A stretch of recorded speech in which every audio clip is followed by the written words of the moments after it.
जय श्री राम दोस्तों। आज मैं आपको गंगा दशहरा की बहुत ही सुंदर कहानी सुना रही हूँ। सुनना सभी ध्यान से। हर साल जेठ मास के शुक्ल पक्ष की 10वीं तिथि पर गंगा दशहरा मनाया जाता है। गंगा दशहरा का दिन भक्त गंगा मैया की पूजा करते हैं और स्नान और दान करते हैं। माना जाता है कि गंगा दशहरा के दिन स्नान करने पर भक्तों को पापों से मुक्ति मिल जाती है। शास्त्रों के अनुसार जेठ माह के शुक्ल पक्ष में 10वीं तिथि पर धरती पर माँ गंगा का अवतरण हुआ था, इसलिए इस दिन गंगा दशहरा के रूप में मनाया जाता है और गंगा स्नान करने से सुख समृद्धि और आशीर्वाद मिलता है। माना जाता है कि इस दिन गंगा स्नान करने से 10 पापों से नष्ट हो जाते हैं, जैसे कि स्त्री पर गमन, बिना दी हुई वस्तु को लेना, कठोर वाणी बोलना, दूसरों के धन को लेने का विचार करना, दूसरों का बुरा करना, व्यर्थ की बातों में दुर्गहा करना, झूठ बोलना, चोरी करना, चुगली करना, दूसरों का अहित करना। इस तरह के 10 पापों से व्यक्ति को मुक्ति मिल जाती है। इस साल 16 जून 2024 के दिन गंगा दशहरा मनाया जाएगा। इस दिन स्नान के लिए ब्रह्म मुहूर्त बेहद शुभ होता है। अब आइए श्रवण करते हैं गंगा दशहरा के दिन सुनी जाने वाली गंगा अवतरण की बड़ी ही दुर्लभ पौराणिक व्रत कथा, जिसे आप सभी भक्तगण बड़ी श्रद्धा और प्रसन्नचित्त होकर जरूर सुनेंगे। यदि आप भोलेनाथ को सच्चे मन से मानते हैं तो कमेंट में ओम नमः शिवाय जरूर लिखेंगे, हर हर गंगे आवश्यक लिखेंगे। और मैं भोलेनाथ से और माँ गंगा से प्रार्थना करती हूँ कि जो भी मनुष्य इस कथा को सुन रहा है उसके घर में सुख समृद्धि बनाए रखे, उसके सभी पापों को माँ गंगा नष्ट कर दें। सूर्यवंश में बहु नाम के एक राजा हुए। उनके पिता का नाम वृक था। भविष्य में इन्हीं राजा बहु के पुत्र राजा सागर हुए, जिनके 60,000 पुत्र थे। आइए विस्तार से जानते हैं पुराण वर्जित राजा सागर की कहानी। बाहु बड़े धर्मपरायण राजा थे। वे अपनी प्रजा का पालन पुत्रों के समान करते थे। पापियों और द्रोहियों को उचित दंड देते थे, जिससे समस्त प्रजा निर्भय होकर धर्मपूर्वक रहती थी। उसके राज्य में अन्न वस्त्र की कोई कमी नहीं थी, जिससे समस्त प्रजाजन वहाँ सुख पूर्वक निवास करते थे। एक समय राजा बाहु के मन में अहंकार उत्पन्न हो गया। वे सोचने लगे, पृथ्वी पर मेरे जैसा कोई राजा नहीं है। मेरे राज्य में हर कोई सुख शांति चाहता है।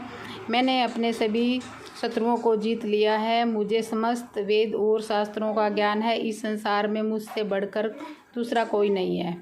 जब मनुष्य समय को सबसे अच्छा मानने लगता है तो उसके विचारों में दोष दिखाई देने लगते हैं और दूसरों में दोष दिखाई देने लगते हैं। जो दूसरों में दोष देखते हैं उनकी वाणी भी दूसरों के प्रति कठोर हो जाती है। जिसका मन सदा दूसरों में दोष देखने में लगा रहता है, वो सदा कठोर भाषण किया करते हैं। उनके प्रियजन, पुत्र तथा भाई बंधु भी शत्रु बन जाते हैं। इसलिए जो मनुष्य मित्र, संतान, ग्रह, धन धान्य आदि सबकी हानि देखना चाहता हो, उसे यह काम करना चाहिए। इस प्रकार अहंकार के बढ़ जाने के कारण राजा बाहु अत्यंत उद्दंड हो गए और परिणाम स्वरूप उनके बहुत सारे शत्रु बन गए है। और ताल झंग कुल के क्षत्रियों ने उनकी प्रबल शत्रुता हो गई और उनके साथ राजा बाहु का घोर युद्ध छिड़ गया। युद्ध में राजा बाहु परास्त हो गए और दुखी होकर अपनी दोनों पत्नियों के साथ वन में चले गए और उसी समय वहाँ पर समय व्यतीत करने लगे। दुख और संताप से राजा बाहु का शरीर झज्झर हो गया और कुछ समय बाद वन में ही उन्होंने प्राण त्याग दिए।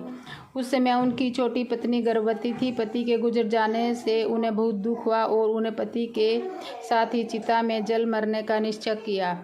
उस स्थान से कुछ ही दूरी पर और्य मुनि का आश्रम था। और्य मुनि परम तेजस्वी ऋषि थे। उन्हें 3 कालों का ज्ञान था। जब उन्होंने राजा बाहु की उस पवित्रता छोटी रानी को सती होते देखा तो उन्होंने मना करते हुए कहा, हे देवी, तेरे गर्भ में शत्रुओं का नाश करने वाला चक्रवर्ती बालक है, इसलिए तुम चिता पर चढ़ने का साहस मत करो। वैसे भी शास्त्रों में गर्भवती स्त्री के सती होने का निषेध निषेध है। यदि तुम स्वयं अपनी इच्छा से सती होना चाहती हो तो तुम्हें अपने गर्भ से पल रहे शिशु की हत्या करने का अधिकार नहीं है, अतः तुम्हें यह पाप नहीं करना चाहिए। मुनि के इस प्रकार कहने पर रानी अपनी बात मान गई और फिर दोनों रानियों ने मिलकर पति का विधिपूर्वक अंतिम संस्कार किया और ऋषि के कहने पर उन्हीं के आश्रम में रहने चली गई।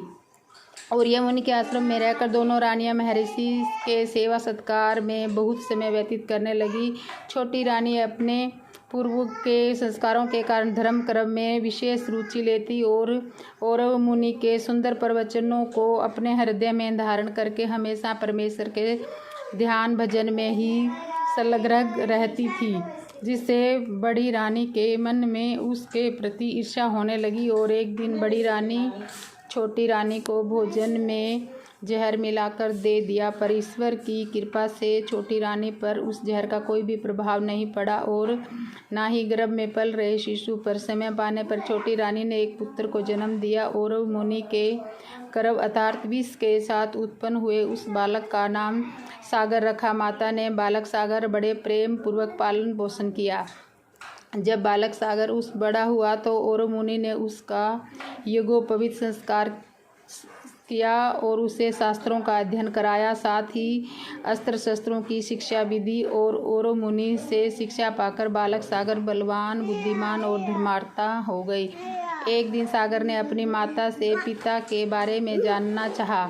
तब माता ने उन्हें सारा वृत्तांत कह सुनाया कि इस प्रकार सागर के पिता शत्रुओं से हार कर वन में आए और वहां और मुनि के आश्रम में सागर का जन्म हुआ। सारी कथा जानकर सागर को विषम क्रोध उपज हो गया और उसने माता के सामने प्रतिज्ञा ली कि वह अपने पिता के शत्रुओं का नाश कर देगा और अपना खोया हुआ राज्य वापस ले लेगा। तब माता ने आज्ञा लेकर सागर और मुनि के पास पहुँचे और उनका आशीर्वाद लेकर वहाँ से प्रस्थान किया और अपने कुल गुरु महर्षि वशिष्ठ के पास पहुँचे। कुल गुरु वशिष्ठ से मिलकर उन्हें प्रणाम करके सागर ने उन्हें सब समाचार सुनाया। महर्षि वशिष्ठ सागर को देखकर अत्यंत प्रसन्न हुए और उन्हें विभिन्न प्रकार के दिव्य अस्त्र शस्त्र प्रदान किए।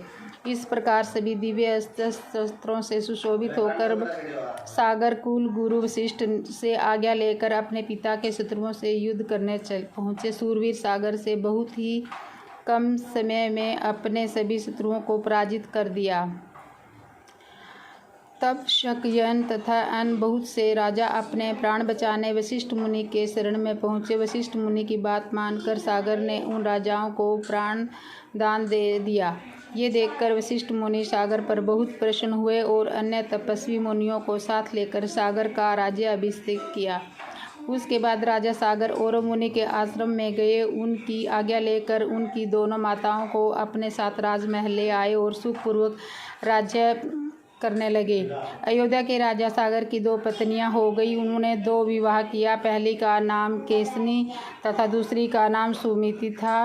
भृंग मुनि के वरदान से केसनी का एक पुत्र हुआ जिसका नाम असमझ था, जबकि सुमिति से 6000 बलशाली पुत्रों का जन्म दिया।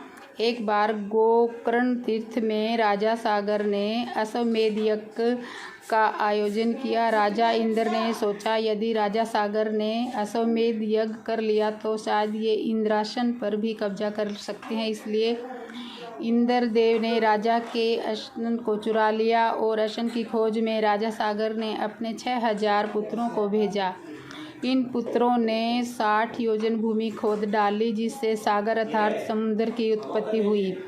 पृथ्वी को खोदने के क्रम में सागर के 6000 पुत्रों ने अश्वमेध यज्ञ के घोड़े को पाताल में देखा। यह घोड़ा भगवान विष्णु के अवतार कपिल मुनि के आश्रम से घास चर रहा था। इंद्र ने उस घोड़े को चुराकर वहीं पर छुपा रखा था। सागर के पुत्रों ने कपिल मुनि के साथ अभद्र व्यवहार किया।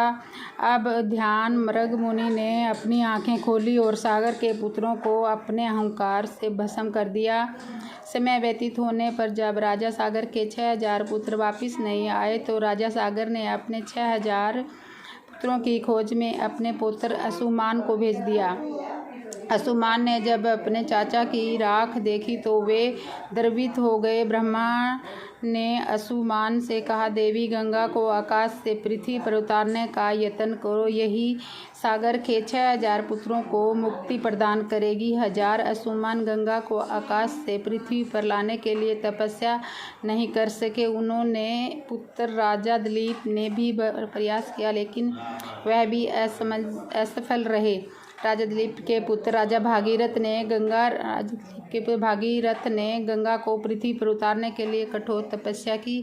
राजा भागीरथ की तपस्या से प्रसन्न होकर गंगा मैया को पृथ्वी पर उतरने की अनुमति दे दी गई, लेकिन गंगा ने कहा, आकाश से पृथ्वी पर उतरने के लिए क्रम में उन्होंने प्रवाह को संभाल अपना असंभव होगा। वह कार्य भगवान शिव के बिना असंभव नहीं है। राजा भागीरथ ने भगवान शिव को भी अपनी कठोर तपस्या से प्रसन्न किया। भगवान शिव ने गंगा को अपनी जटाओं में उतारने का निर्णय किया।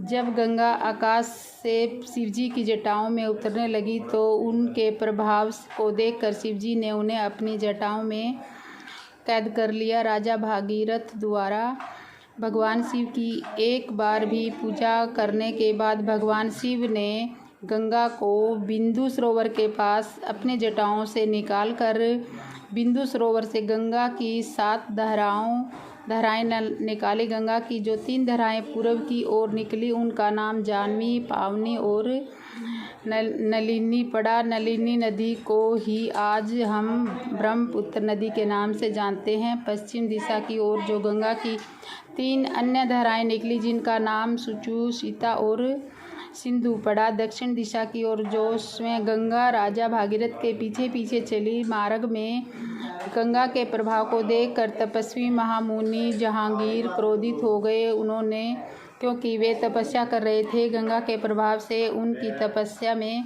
विघ्न आ रहा था, जो उन्होंने गंगा को भी पी लिया। गंगा भागीरथ के अनुरोध करके महामुनि का क्रोध शांत हो गया और उन्होंने गंगा को अपनी कानों के छिद्र के रास्ते प्रवाहित कर दिया।